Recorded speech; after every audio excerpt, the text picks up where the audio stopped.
Assalamualaikum warahmatullahi wabarakatuh. Wadia balad ate official di mana wae ayana. Alhamdulillah wa syukru ala ni'amillah. Kalawan diwuwuh ku qabul anu maha agung, dibarengan ku pangijabah anu maha kawasa, diiring ku kadeudeuh ka Nya Gusti anu maha suci. Urang ayeuna dugi kadanget ayeuna masih keneh tiasa ditepang dangukeun deui dina acara anu matuh kamemet urang sadayana. Nyatana dina pagelaran dongeng Sunda jejer carita Raja Pati di Puncak Suji. Ayeuna kantun bagian anu ka 20 genep nanya pamiarsa. Ieu dongeng mangrupikeun buah karyana Kang Asep Gun di Palihan Bandung Majalaya. Kangge Kang Asep Gun ngahaturkeun rewu nuhun laksa ketik kabingahan, rehna parantos ngintunkeun naskah sakaligus ngawidian mamang kangge madar ieu dongeng dina channel ATE official ieu. Atuh sumangga kanu teu acan subscribe geura subscribe heula, ngarah langkung pogot sareng langkung semangat deui ka si mamangna dina enggoning medar ieu dongengna. Nging hilap di like di komennya nu saseueur-seueurna. Lainna naon, mamang masok bingah kitunya. Upami maosan komentar-komentar ti para wargi sadayana teh.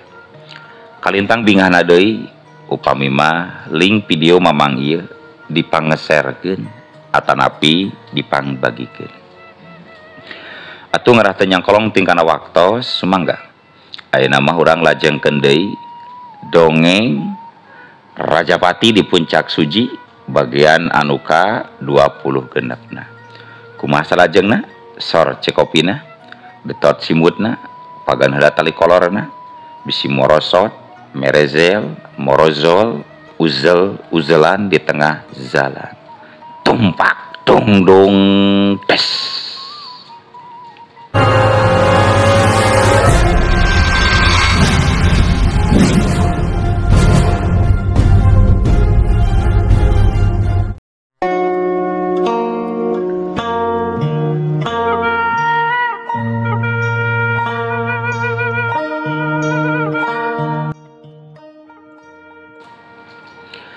Sabener nama si dongklak oge dina jero hatena macan ngaku eleh kareka beunangan sakitu wae mah sabab manehna can ngaluarkeun sakabeh pangabisana, tapi kulantaran batur-baturna ngadon maraju kabeh antukna manehna jadi teu hayang ngiluan, hayang ngalalajoanan we nah marampuh moal batur-baturna anu diluluguan ku Bah Jampang ngarubuhkeun dua lawana. Harita di Pakalangan geus campuh tarung hut-het silih serang silih tarajang silih babuk jeung silih peupeuh. Sora pakarang terong-terang di araduk, tapi sakali oge di pihak Bah Jampang acan kungsi aya nu keuna kana sasaran sabab dua lawana estu tarapis dina engkoning nyingkahan sabetan-sabetan bedog Bah Jampang sabatur-batur. Memang keunggulan Wigena jeung si Kardon maranehna hese di alabongohna ku panarajang lawan. Eta sakabeh kulantaran ajaranana Bah Cured anu ngandalkeun kacepetan jeung katapisan gerak. Bisa jadi lamun seug sakali waktu aya nu keuna mah sabetan bedog-bedogna kana awak lawan, tangtu pihak Wigena bakal wowotan. Sabab sacara pangalaman mah eleh ku Bah Jampang sabatur-batur. Untungna boh Wigena kitu di si Kardon.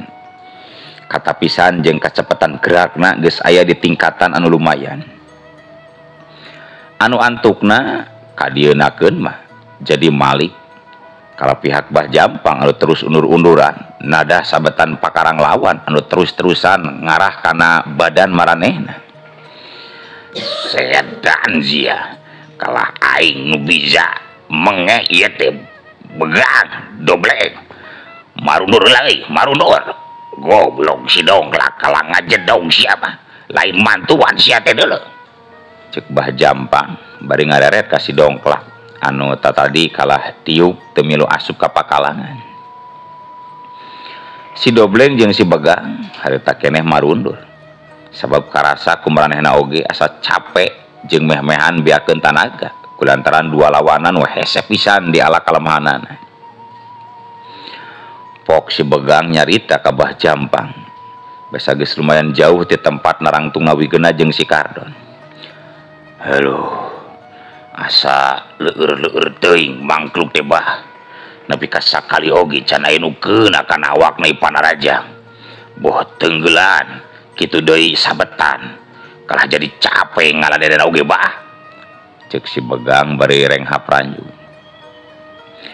Eueuh deui carana pikeun ngarobohkeun eta dua mangkluk. Lintang ti kudu dibagi dua. Ulah bebarengan seperti tadi. Meh karancingesan gerakna bisa diunggulan sarta dilumpuhkeun tere-tere lamun dibagi dua mah taruna. Ayeuna dewek jeung si dongklak erek nyang hareupan anu ngaran si Begena. Abah jeung Kang Begang sok ayeuna nu saurang deui. Si Kardon ngaranna teh. Kumaha satuju mun kitu? Cek si Dobleng rutret ka tilu urang baturna. Tah lemun kitu mah kuring rek maju. Hayu Bleng. Kurang recah kuduaan mangkluk nu ngaran Begena teh ayo. Cek si dongklak anu tadi ukur diuk langsung cengkat ngarasa panuju kana taktik ti si Dobleng. Hade atuh kitu oge. Hayu maju deui Bah. Kurang cacag kuduan tah eta mangkluk nu ngaran si Kardon teh. Piraku sugan ari di kerempuk bari teu dibere menge mah manehna bisa leupas tina sabetan-sabetan bedog urang duaan. Hayu ah. Cek si Jampang cek Ki Jampang mehna oge satujuan kana usulan ti si Dobleng. Geus puguh kitu kasapukanana mah harita keneh opatanana pating seureudeg deui ka pakalangan. Si Dobleng jeung si dongklak langsung ngareumbatkeun di bedogna kawigeuna anu keur ngacegak dina sikap anu waspada. Sedengkeun ari Bah Jampang jeung si Begang maranehna cilung-jeleng nyampeuk ka hareupeun si Kardon. Geus naraon heula euy. Tadi ngadon haharewosan. Soklah kumaha kahayangna sari lain we deka mah hayo. Tuluykeun moal. Cek si Kardon. Kituna teh bari mundur sabaraha lengkah mancegeun deui kuda-kudana. Montong kalaka bacot sia wawalak. Haka dia bedog aing sia. Ya, tuhut. Si Begang jeung Bah Jampang meh hampir bareng nyarabatkeun deui bedogna nuju kana arah si Kardon. Bedog si Begang nyuruwuk ngarah kana kekemplongan lawan. Sedengkeun bedog Bah Jampang nyeleber rek narok kana sirah. Yang hareupan dua sabetan bedog anu seperti kitu, si Kardon bener-bener teu meunang cileureut. Manehna kudu bisa nyingkahan dua panarajang sabetan pakarang lawan anu bebarengan bari jeung beda arah. Harita si Kardon sacepet kilat nakis bedog Bah Jampang anu nyemprung ngincer sirahna. Wuk si utrang. Dua pakarang bantrok antara bedog Bah Jampang jeung parang atawa congkrang si Kardon. Geus kitu kalawan sakilat pakarang si Kardon dibabadkeun ka handap mapak bedog si Begang anu ukur sabaraha senti deui rek ngapudal badil si beuteungna. Kajadianana boh Bah Jampang kitu di si Begang duarana kontan pating carijeug ka tukang. Putrang tarang. Carijeug. Eleh tanaga ku dorongan tanaga si Kardon ngaliwatan parang anu dijadikeun pakarangna. Tapi teu lila oge duarana geus pating sarebrut deui nyabet-nyabetkeun bedogna ngurung ruang gerak lawan. Ditarajang bebarengan sacara ngababi buta seperti kitu mah si Kardon oge lila-lila jadi leuseuh tanagana. Kata pisan gerakna jadi ngendoran.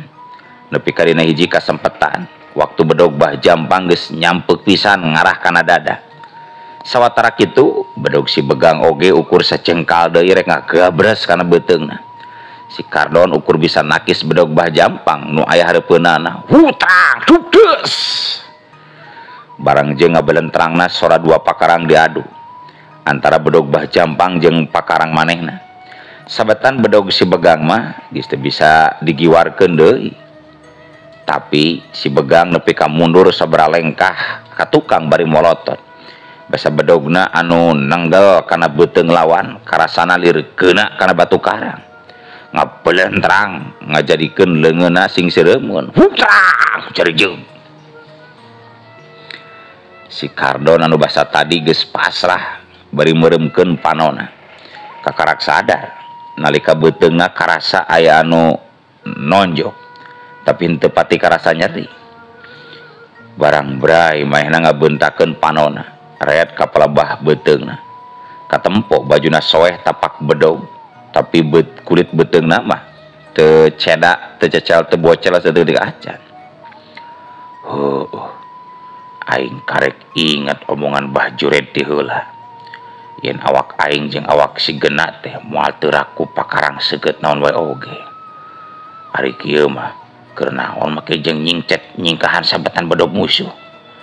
Tapi ketang cek si Abah oge sarila bisa ditakis atawa digiwarkeun mah aing ulang ngahajakeun maneh mikeun anggota badan pikeun dijadikeun mangsa pakarang lawan. Kajaba meureun mun kayaan ka desek kawas tadi. Kaharti mun kitu mah. Gerentasna si Kardon bari lalaunan cengkat terus mancuhkeun deui tangtungan.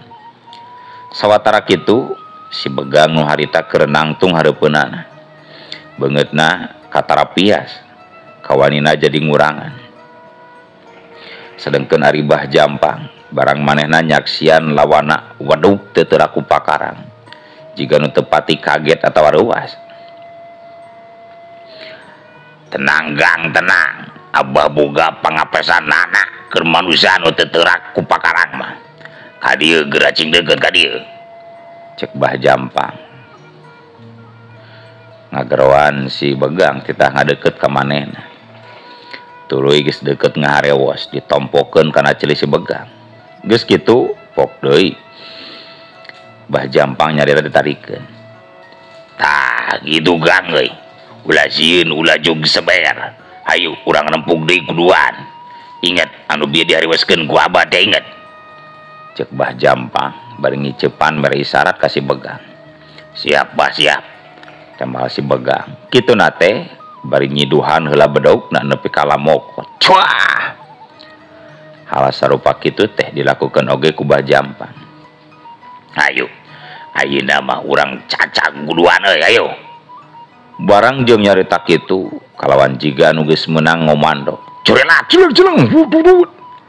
Duanana pating sarebrut deui nyebetkeun bedogna kana badan si Kardon.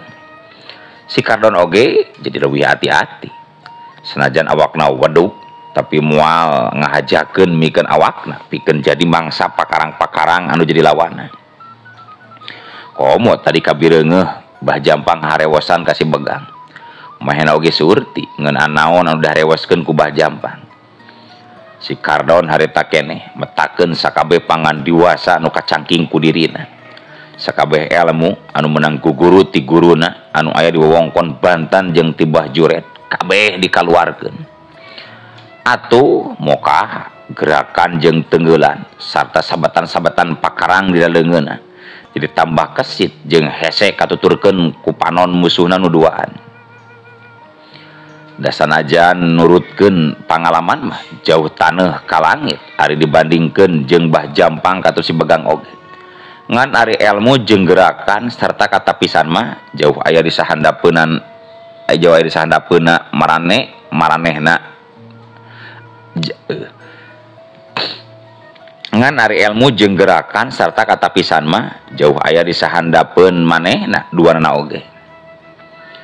Anu kajadianana Bah Jampang jeung si Begang jadi katinggaleun gerak jeung kacepetan ku si Kardon. Lain tadi manehna jeung si Begang anu ngarangseg narajang sarta teu mere kasempetan ka si Kardon. Ayeuna mah jadi malih. Kala maranehna duaan anu terus undur-unduran pikeun nyingkahan panarajang si Kardon. Sabab ari si Kardon mah dina ngayakeun seranganana teu malulu ngandelkeun pakarang wungkul. tapi leungeun jeung sukuna oge metak butbet pating hariu ngancam kan anggota badan musuh. Cindakna ruang gerakna bener-bener katutup ku panarajang si Kardon anu geus ngahijikeun sakabeh ilmu kakuatanana antara menang guguru anu ti heula jeung menang tibah jurede. Nepi ka dina hiji kasempetan sajabati tajonganana keuna pisan kana kakemplongan si Begang sabetan perparangna oge temis deui nanggal pisan kana tak-tak katuhu lawan.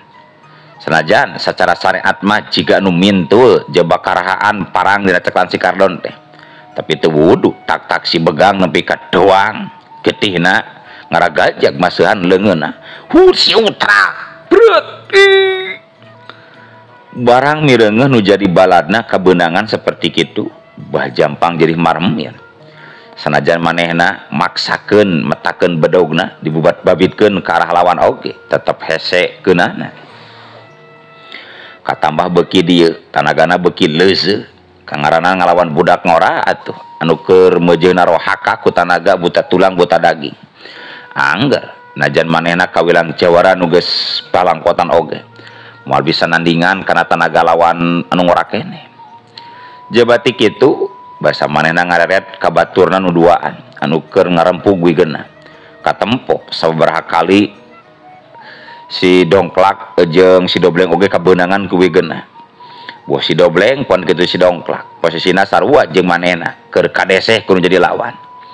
Malah katingali si Dongklak mah harita keur ngagoler bari gegerungan sabab sirahna peunang ku bedog wigeunna.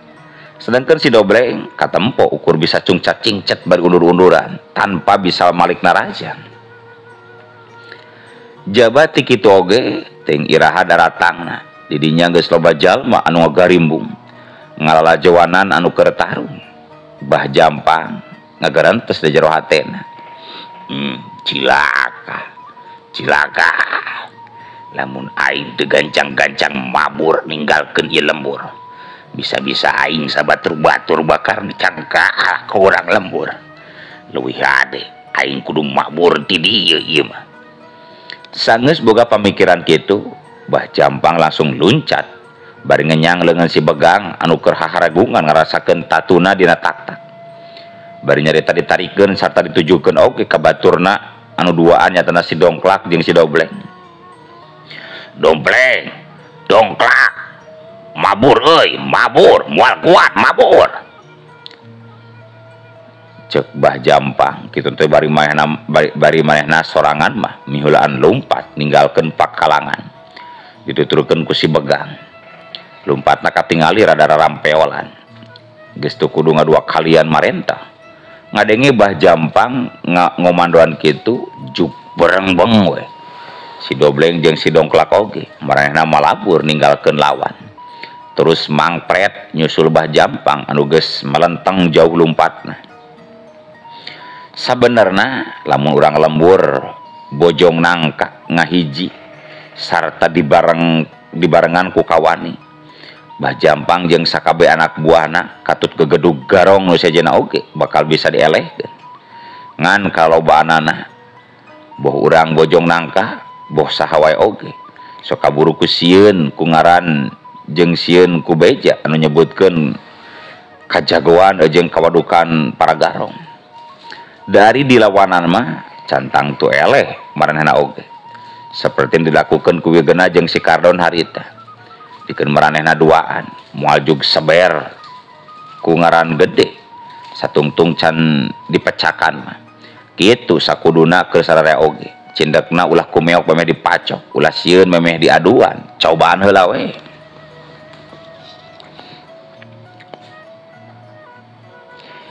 Pikeun anu saterusna sanggeus bah jampang sabalad-balad marabur ninggalkeun pakalangan cara dipacundang wigeunna jeung si Kardon arasup ka imah Mang Wiharma. Di luar loba tetangga-tetanggana Mang Wiharma anu tadi nyaraksian wigeunna jeung si Kardon anu geus ngelehkeun para dedengkot garong balad-baladna si Jumha. Di jero imah geus nyampak aya Pak RT jeung sabaraha urang pupuhu lembur sejenna anu kacindekanana disagedengeun tinggal rasa bunga alatan para gegedug garong geus bisa dirubuhkeun tug nepi ka maraburna. Tapi Pak RT jeung nu lainna jadi boga kasalempang. Ari kasalempang nama teh lian ngeunaan si Jumha. Nu awal akhir mah pasti bakal ngacurag ka lemburna. Wigena jeung si Kardon geus janji ka Pak RT jeung ka Mang Wiharma. Oge janji ka sakabeh urang dinya. Maranehna duaan moal waka indit ninggalkeun eta lembur saacan sagala pasoalan tungtas. Hartina wigena jeung si Kardon rek nungguan para dedengkot garong nepi ka ira wae oge nepi ka tuntas sagarupana. Tapi anu perlu dikanyahokeun ku ujang duaan, si Jumha mah teu bisa disaruakeun jeung balad-baladna ilmu kadigjayaanana teh jang. Manehna mah ngagem rupa-rupa ilmu nu araraneh. Malah cek beja mah salian timi banda ilmu rawa rontek jeung batara karang. Maena oge boga ilmu sihir cenah. Cek Pak RT nagerakeun ka hariwang sarta kasalempangna kawigeuna. Apanan eta mah nembe wartos wungkul Pak RT. Da teu acan ningal di kieu na panginten Pak RT oge bener jeung teu na eta si Jumha boga rawa rontek jeung batara karang. Kantos ningal teu Pak? Temal wigeuna tenang tur tandes. Nya ari nyaksian secara langsung mah acan Bapak oge jang. Nganda cek beja ti saha oge kitu. Piraku deui atuh jelema teh ngabarohong mah jang. Cek Pak RT deui keukeuh ngarasa hariwang.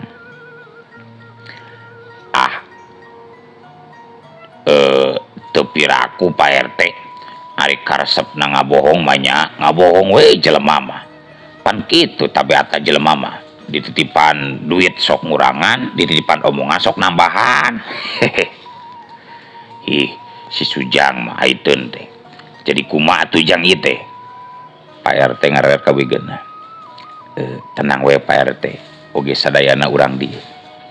Insyaallah abdi sareng sobat abdi bade bajuang sakuat tanagi kangge ngayonan tug dugi ka ngalumpuhkeun eta gegedug garong anu adalah si Jumha. Nyuhunkeun pangduana we ti sadayana. Cek wigeuna nandaskeun. Kitu kayaan di lembur Bojong Nangka. Cag urang tinggalkeun heula kayaan di lembur Bojong Nangka. Ayeuna urang nyaritakeun deui kayaan di lembur Bojong Monyet. Lemburna Aki Usin teh anu sabaraha waktu ka tukang anu pernah ngarubuhkeun si Begang katut sakabeh balad-baladna. Harita teh wanci pasosore panon poe katempo buleneng jiga anu rek mubus kana embun-embunan gunung. Manuk recet di sarada. Pating araclok luhur rendahan. Sarah hayam bikang kadenge pating karetok diselang ku hayam jago nu kongkorono. Batot kakak yos gitu kadenge hayam bikang jeung hayam jago teh. Barudak leutik pating baratek arucing-ucingan di salah sahiji buruan imah anu kawilang legah. Warga lembur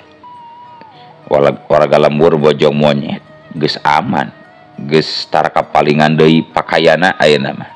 Disaprak balad-baladna garong anu digegedugan ku si Begang. Jeung si Begangna beunang dirubuhkeun ku Aki Usin, jadi aman. Cindekna lembur Bojong Monyet teh jadi aya caharaan jeung aya dangnyangan deui. Teu haneng-heng jeung cakuem jiga keur waktu samemehna. Kecapkeun di mana Aki Usin, harita di dinya aya saurang budak ngora anu umurna sapantaran jeung wigeuna. Kadenge Aki Usin keur nyarita ka eta budak. Lamun bener gitu, hardina eta dua urang budak ngora anu ayeuna keur aya di lembur Bojong Nangka teh. Nyawana aya dina ancaman bahaya, aya dina ancaman dedengkot para garong. nyatana bisa disebutkan guru nasi Begang nu katelah si Jumah anu nganjrek di wewengkon Sumedang. Ceuk saha eta beja teh otoy? Ceuk saha? Aki Usin mencrong ka eta budak laki anu ngaran Otoy. Sing horeng mah anu nepikeun beja ngeunaan wigena jeung si Kardon anu hasil ngarubuhkeun para garong teh. Loba nu nyanahueun jeung nyaraksian ki apanan Mang Salwi oge ngalalajoanan keur waktu gegedug-gegedug eta garong nu diantarana aya si Begang marabur cenah opatana oge teu kuat ngayonan eta dua urang jalma teh. Kabeneran apanan poe eta Mang Salwi teh keur ngiderkeun sayuranana ka lembur Bojong Nangka ki. Ceuk si Otoy ngajelaskeun ngeunaan beja anu sumebar dina danget harita ka Aki Usin. Karunya atuh mun kitu mah sabab nurutkeun pamelengaki ilmu pangaweruhna eta dua budak teh ajan mahi. Si Jumah lain pitan dingeunana lamun nepikeun ka si Jumah turun langsung terus ngabinasa ka eta budak ngoran uduan. Artina lembur urang oge bakal jiga ti heula deui. Cindekna bosi Begang atawa garong sejena bakal arasup deui ngaranjab pakaya urang lembur. Ceuk Aki Usin nagerakeun ka salampanganna. Kumaha tuh Ki? Ceuk si Otoy mencrong kana beungeut Aki Usin. Keun izugan Aki rek nepungan ka ditu. Tapi ke itu naon euy? Tuh. Tuh belah ditu tuh. Tapi nalika keur kitu no atuh ari ujug-ujug heuleul waktosna kabujeng seep wadia balad ATE official. Keun atunya ieu dongeng teh urang cekapkeun we heula dugi ka dieu. Insyaallah enjing pageto baris dilajengkeun deui. Atuh ku kitu ku kieuna mamang sajamit mungkur amit mundur ti payunan para wargi sadayana. Hayu Assalamualaikum warahmatullahi wabarakatuh.